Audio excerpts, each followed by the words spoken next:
Creating a web form. Now it's time for us to create a form that is going to go on our site. Now don't worry, you don't have to know a lot about coding at all.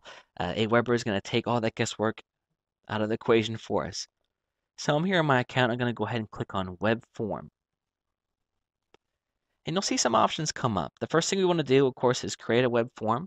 You'll see that you can have multiple forms for each list that you have, which certainly comes in handy. First thing we need to do is name the form. You're the only one that sees this, so you certainly can call it whatever you want. I'm just going to call it Form 1 so I know that. Now you have an option of how the form is going to be. You can actually have it pop up in a new window, pop under the window. When they go to leave the page, you can have it be an exit pop-up. You can have it hover. All different kinds of things to experiment with. Me personally, I just go with the standard inline, which means that it is right smack in the website. Um, so people see it all the time. And again, you can play around with the different things. Thank you page. Whenever somebody signs up for your list, you have the option to send them somewhere.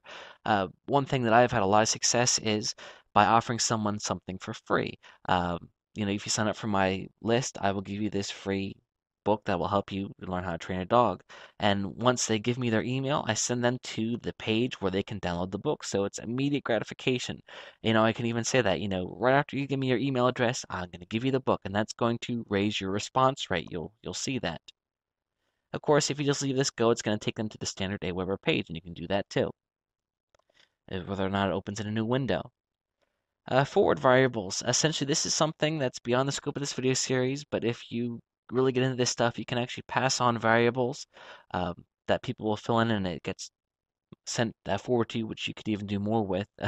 It probably went over people's heads. Don't worry about it again, but it's pretty cool that they offer this if you wanted to get into more specifics with tracking. Okay, it's very possible that someone will try to sign up for your list twice, and you can send them to a page about that too. And also, whenever somebody signs up for your list, if you have multiple messages, maybe you want to start them on number 1. You can start them on a later message if you want. It's totally up to you. Okay, and you can let them know how many people are subscribed to your list. Maybe you want to do that, maybe you don't. If I was starting out a list, I would not want people to know, hey, guess what? There's 3 people on your list. It's going to make it sound like a pretty small list. So again, maybe you want to go back and include that later on. Okay, now it's time for us to design our form. You can see here that they've already started with a basic form, name and email address, but I can go ahead and add fields if I want to, or I can even edit. Let's say that I want this to say first name. So I'll go ahead and type first there. Okay, first name, there we go. Now also you'll see here it says default value. Let's say that I wanted something in there already. I could do that, and you'll see here on the form this will be filled in already.